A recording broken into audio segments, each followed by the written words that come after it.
जय हिंद साथियों, welcome to self study classes Vishwamit Jain YouTube channel में आप सभी का स्वागत है।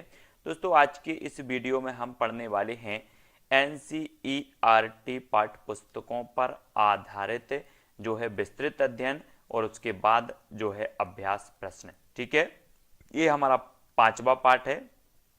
इसके पहले के जो 4 पार्ट हैं उनको आपको अवश्य देखना। इसकी पूरी की पूरी प्ले लिस्ट बनी है, अभ्यास प्रश्न की भी बनी है, साथ ही विस्तृत अध्ययन और अभ्यास प्रश्न की भी बनी है। ठीक है, तो ये आपको देखना है। पर्यावरण का अध्ययन इसी प्रकार से निरंतर चलता रहेगा। वीडियो को सभी लोग लाइक करेंगे और वीडियो को शेयर भी करना है दोस्तों। ठीक है, अपने दोस्तों तक, अपने मित्रों तक, सभी लोगों तक शेयर करना है और टेलीग्राम ग्रुप से अवश्य जुड़ना है। टेलीग्राम ग्रुप से जुड़ने के लिए आपको टेलीग्राम ऐप डाउनलोड करना है, फिर उसमें सर्च करना है IAS स्टडी ट्रैक। ठीक है, ज्वाइन हो जाना है और वीडियो को लाइक और शेयर जरूर करें। चलिए स्टार्ट करते हैं आज का ये वीडियो। तो दोस्तों, हम परिवार के बारे में जानेंगे। इससे पहले हमने आवास के बारे में पढ़ लिया, सजीवों के बारे में पढ़ लिया, पेड़ पौधों के बारे में पढ़ लिया। अब हम परिवार के बारे में जानेंगे। ठीक है, मनुष्य सहित सभी जीव जंतु अपने अपने बच्चों के साथ रहते हैं, सभी को पता है, और अपने अपने परिवार बनाते हैं। सभी जीव जंतु अपने अपने जो है बच्चों के साथ रहते हैं और परिवार बनाते हैं, है ना। एक मनुष्य परिवार में सभी लोग होते हैं जो एक दूसरे के रक्त संबंधी होते हैं। किसी परिवार में गोद लिए हुए बच्चे भी हो सकते हैं। परिवार छोटा भी हो सकता है और बड़ा भी हो सकता है। ये चीज आपको पता होनी चाहिए। परिवार छोटा भी हो सकता है और बड़ा भी हो सकता है, सभी को पता है। आकार के आधार पर मनुष्य के परिवार के 2 प्रकार होते हैं। अगर आपसे क्वेश्चन बनता है कि आकार के आधार पर परिवार के जो मनुष्य का परिवार होता है उस परिवार के कितने प्रकार होते हैं, तब आपका उत्तर क्या हो जाएगा? 2। एक तो एकल परिवार और दूसरा संयुक्त परिवार। ठीक है, ये चीज आपको याद रखनी है। किसके आधार पर? आकार के आधार पर परिवार के 2 प्रकार होते हैं, एकल परिवार और संयुक्त परिवार।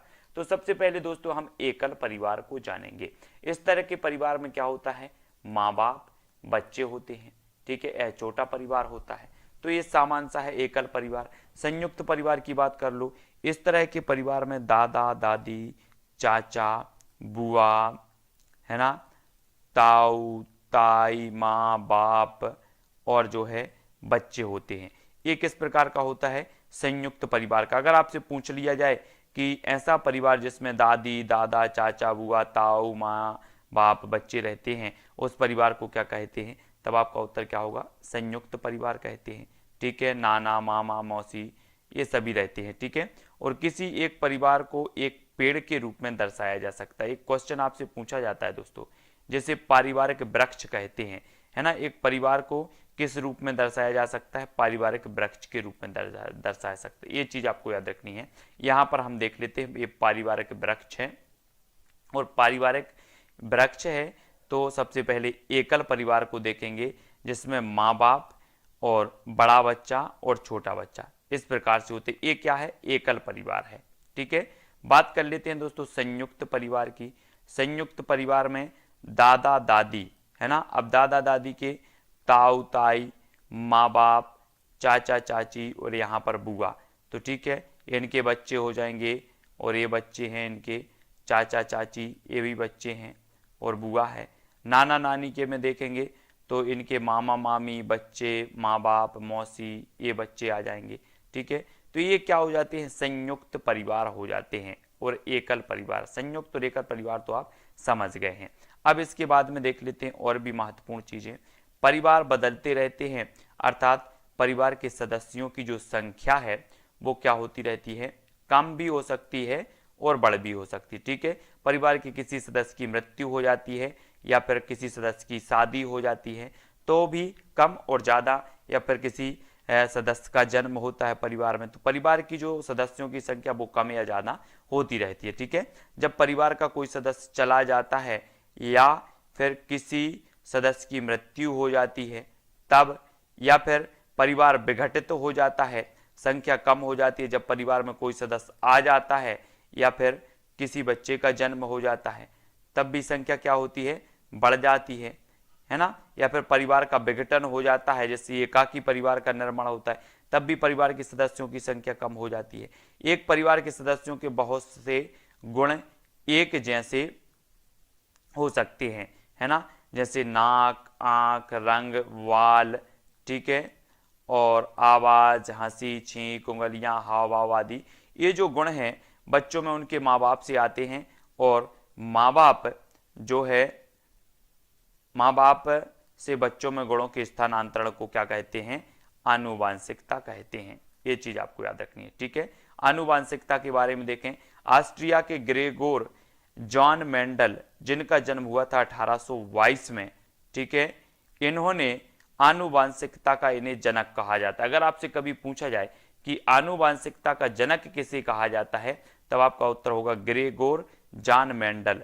ग्रेगोर जॉन मेंडल को आनुवांशिकता का जो है जनक कहा जाता है, जिनका जन्म हुआ था ऑस्ट्रिया में हुआ था, ठीक है। कब हुआ था? 1822 में हुआ था, ठीक है। इन्होंने मटर के पौधे पर प्रयोग कर यह बताया गया कि पिछली पीढ़ियों के गुण अगली पीढ़ियों में आते हैं। इन्होंने मटर के पौधे को इसलिए चुना था क्योंकि मटर के पौधे में कई सारे जो है अलग अलग गुण पाए जाते हैं।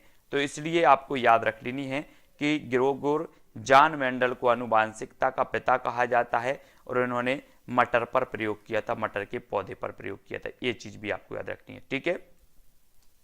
परिवार में रक्त समूह, मनुष्य में 4 प्रकार के रक्त समूह पाए जाते हैं, ए, वी, ए बी और ओ रक्त समूह। ये 4 प्रकार के रक्त समूह होते हैं दोस्तों। माँ बाप के रक्त समूह के आधार पर हम यह पता लगा सकते हैं कि होने वाले बच्चे का रक्त समूह क्या होगा, ठीक है। यहां पर देखिए निम्न तालिका में माँ बाप का रक्त समूह, उनके होने वाले बच्चे का रक्त समूह क्या होगा, और जो है उस रक्त समूह के होने की संभावना कितने प्रतिशत होगी दी गई है। अगर आपसे पूछा जाए कि एक माँ का रक्त समूह ओ है, बाप का रक्त समूह भी ओ है, तो बच्चा का रक्त समूह क्या होगा?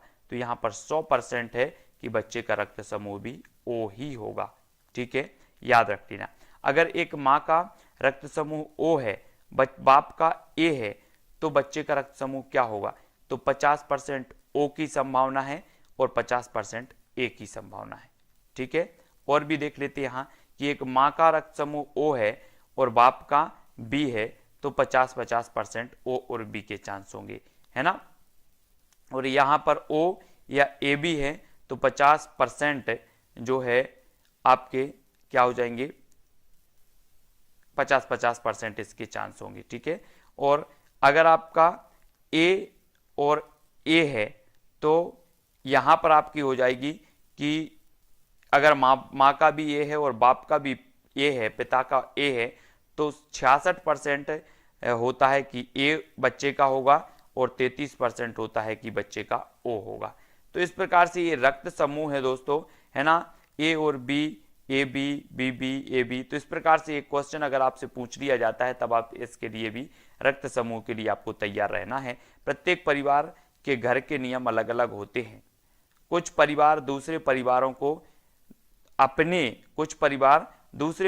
को अपने जो है से नीचा मानते हैं। कुछ परिवार के सदस्य दूसरे परिवार के यहाँ पानी तक नहीं पीते।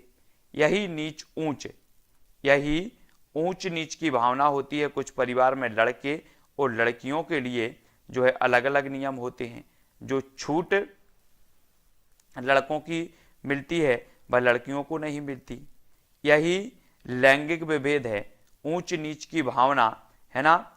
और लैंगिक विभेद किसी भी समाज को सफल नहीं बनाते, ठीक है। अगर समाज को विकसित करना हो तो क्या करना होगा कि भावनाएं समाज में नहीं होनी चाहिए। तो इस प्रकार से ये यहाँ पर दोस्तों यहाँ पर हमें देखना परिवार के कार्य क्या है। परिवार ही बच्चे का पहला स्कूल होता है। बच्चा सबसे पहले परिवार से ही सीखना शुरू करता है, ठीक है। तो ये चीज आपको पता होनी चाहिए। यहीं से बच्चे के समाजीकरण का पाठ शुरू होता है परिवार से।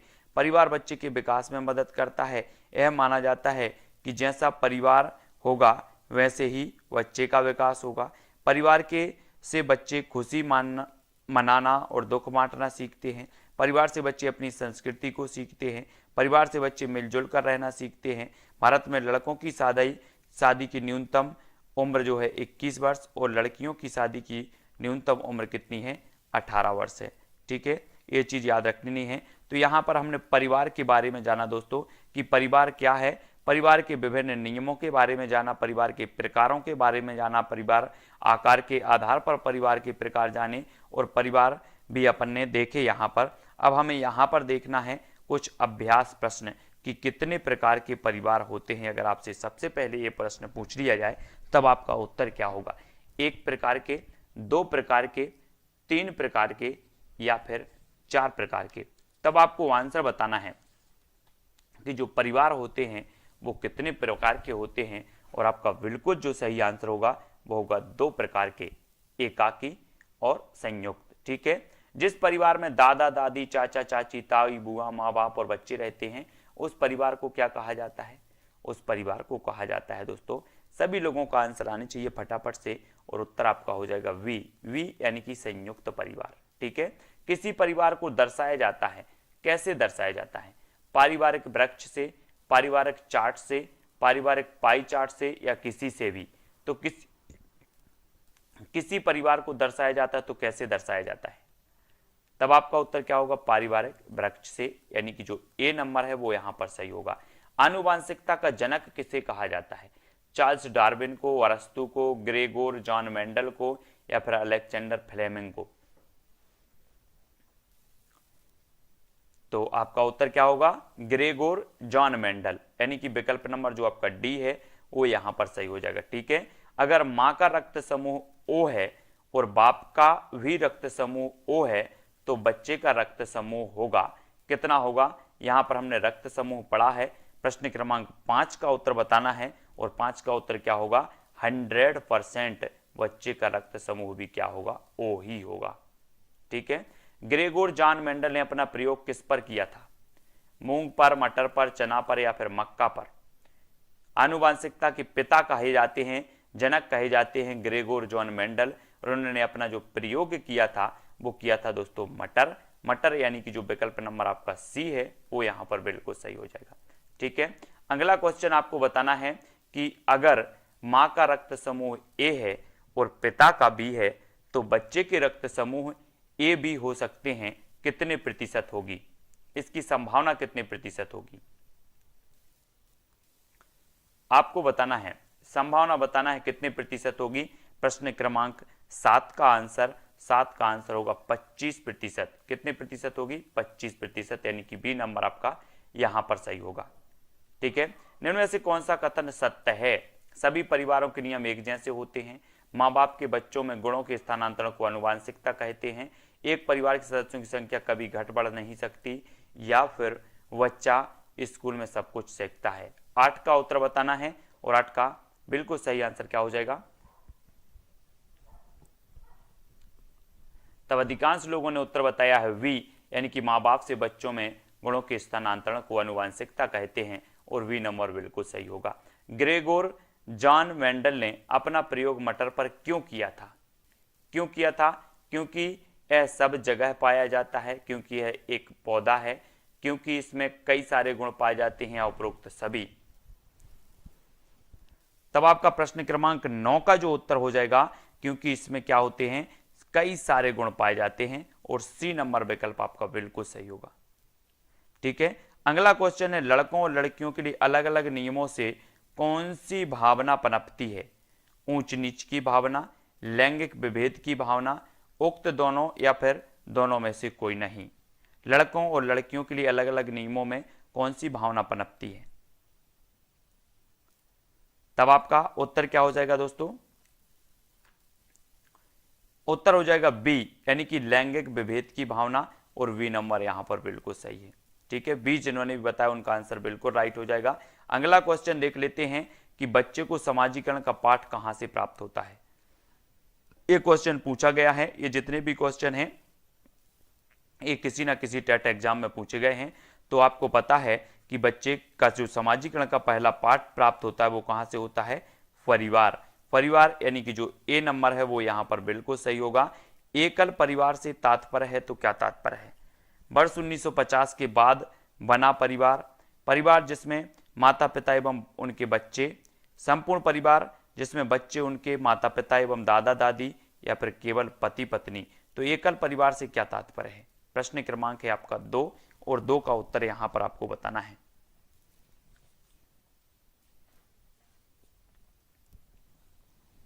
तब उत्तर क्या हो जाएगा दोस्तों आपका? एकल परिवार से क्या तात्पर्य है? तब सभी का उत्तर क्या आया है? परिवार जिसमें माता पिता एवं उनके बच्चे रहते हैं। ठीक है, ये एकल परिवार का उदाहरण या फिर बी नंबर यहां पर सही होगा। अगला क्वेश्चन है दोस्तों, भारत में लड़के और लड़कियों की विवाह योग्य न्यूनतम आयु क्रमशः क्या है? लड़के की बताना है और लड़कियों की बताना है। तो आपको पता है कि लड़के की जो उम्र है वो 21 वर्ष है और लड़कियों की 18 वर्ष न्यूनतम आयु है ये विवाह की। ठीक है, अब देख लेते हैं। और ग्रामीण क्षेत्र के मकानों के ढांचे वहां की जलवायु की स्थिति से संबंधित जो है होते हैं। एक गांव के मकानों के लक्षण नीचे दिए गए हैं। मकान मजबूत बांस के खंभों पर बने होते हैं। अंदर से भी मकान लकड़ी से ही बने होते हैं। मकान जमीन से लगभग 3 मीटर से 3.5 मीटर ऊंचाई पर बने होते हैं, या मकानों की छतें ढालू होती हैं। ग्रामीण क्षेत्रों के मकानों के ढांचे वहां की जलवायु की स्थिति से संबंधित होते हैं। गांव के मकानों के लक्षण नीचे दिए हैं। तब आपका बिल्कुल सही आंसर क्या हो जाएगा? प्रश्न क्रमांक 1 का आंसर क्या हो जाएगा? यहां पर आपको बताना है कि यदि इस गांव में भारी वर्षा होती है तो यह गांव किस राज्य में होना चाहिए? बिहार, असम, राजस्थान या फिर उत्तर प्रदेश?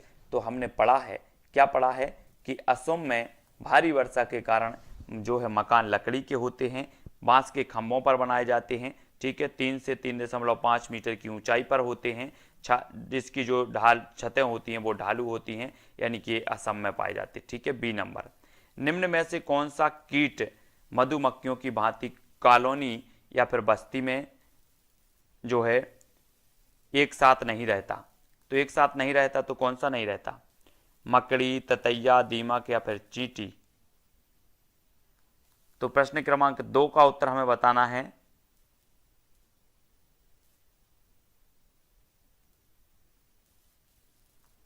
तब आपका बिल्कुल सही आंसर क्या हो जाएगा? यहां पर जो आंसर होगा दोस्तों वो क्या हो जाएगा? मधुमक्खियों की भांति एक साथ नहीं रहता तो वो नहीं रहता मकड़ी, यानी कि जो ए नंबर है वो सही हो जाएगा यहां पर। ठीक है, ए नंबर। अगला क्वेश्चन है, घरों की नीचे दी गई विशिष्टताओं पर विचार कीजिए। निचली मंजिल में कोई खिड़की नहीं, पेड़ के तनों की लकड़ी से बनी ढालू छतें, पत्थर के खंभों पर जमीन से लगभग 10 से 12 फुट ऊंचाई पर बने घर, या फिर पत्थर, गारा और चूने से बनी मोटी दीवारें और लकड़ी के फर्श। अब आपको यहां पर बताना है कि लेह और लद्दाख के घरों में ऊपर दी गई कौन सी विशिष्टताएं पाई जाती हैं। ये 4 विकल्प हैं आपके सामने। लेह और लद्दाख के घरों में बताना है। प्रश्न क्रमांक है अपना कौन सा है? 3, और 3 का उत्तर आपको बताएं, लेह और लद्दाख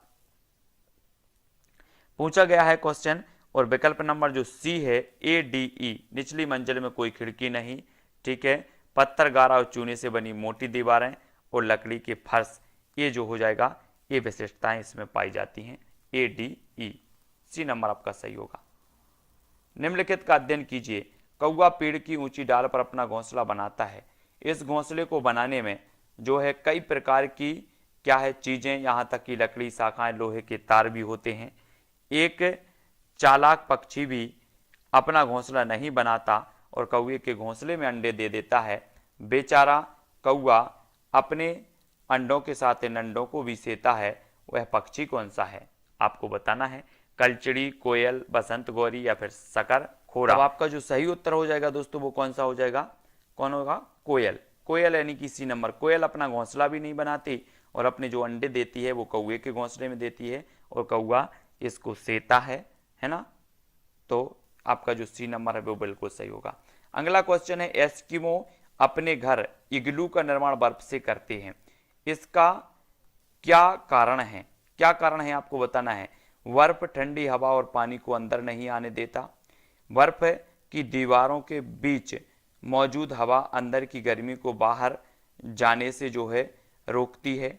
या फिर बर्फ मुफ्त में मिलती है, अन्य सामग्री की कीमत अधिक होती है, या ध्रुवीय क्षेत्रों में केवल बर्फ ही उपलब्ध है।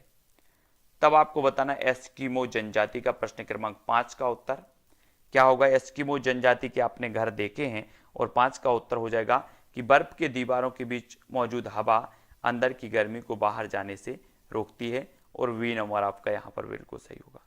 ठीक है, एक क्वेश्चन है दोस्तों, नीचे दिए गया पैराग्राफ पढ़िए जिसमें गांव के एक छात्र ने अपने घर के विषय में लिखा।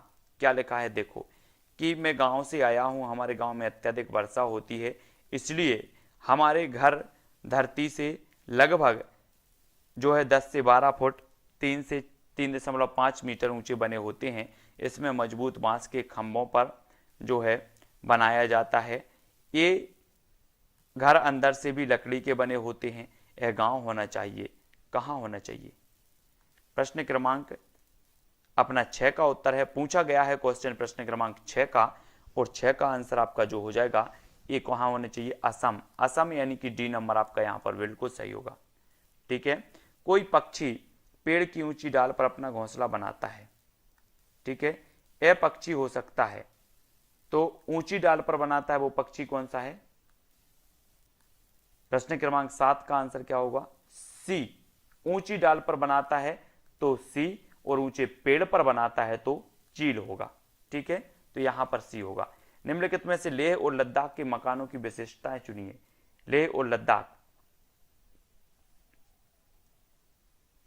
तो लेह और लद्दाख के मकानों की जो विशेषताएं हो जाएंगी वो हो जाएंगी B, V C D. V यानी कि निचली मंजिल में कोई खिड़की नहीं, सी यानी कि पत्थर मिट्टी और चूने से मीठी दीवारें, और डी यानी कि लकड़ी के फर्श। ये जो हो जाएंगी लेह लद्दाख के मकानों की विशेषताएं हो जाएंगी।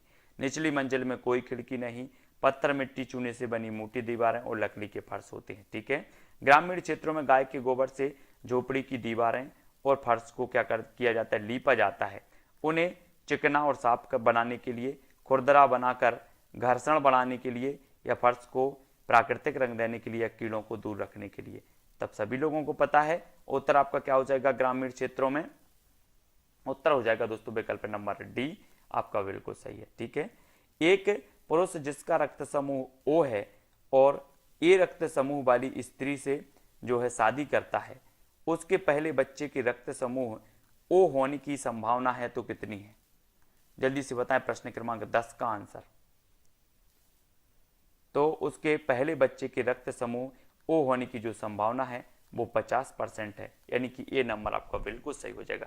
ठीक है, तो यहाँ पर बहुत सारे प्रश्नों पर हमने अभ्यास भी किया और विस्तृत अध्ययन भी किया दोस्तों। ये वीडियो आपको कैसा लगा, इसके पहले आप आवास का वीडियो देखेंगे, सजीव वाला वीडियो देखेंगे, पेड़ पौधे वाला वीडियो भी देखेंगे। ये 5वां पार्ट है, इसके पहले के 4 पार्ट आपको देखना है। वीडियो को लाइक करना है, शेयर करना है, और ऐसे अनेकों पार्ट आपके आने वाले हैं। पहले हम विस्तृत अध्ययन करेंगे, फिर उसका पूरा का पूरा जो अभ्यास है वो करने वाले हैं। आपको वीडियो कैसे लग रहे हैं कमेंट के माध्यम से जरूर बताया करें दोस्तों। वीडियो को लाइक जरूर किया करें। इसी प्रकार के निरंतर आपसे अभ्यास करवाया जाएगा NCERT पर आधारित, जो कि छोटे छोटे प्रश्नों के माध्यम से आप एक बहुत बड़े व्यापक जो है पाठ्यक्रम को याद करने में, पाठ्यक्रम को समझने में सफल होंगे, और पेपर में सक्सेस होंगे, परीक्षा में सक्सेस होंगे। वीडियो को सभी लोगों को लाइक जरूर करना है, शेयर भी करना है अपने व्हाट्सएप, फेसबुक आदि ग्रुपों में। ठीक है, तो आज के वीडियो के लिए बस इतना ही। जय हिंद।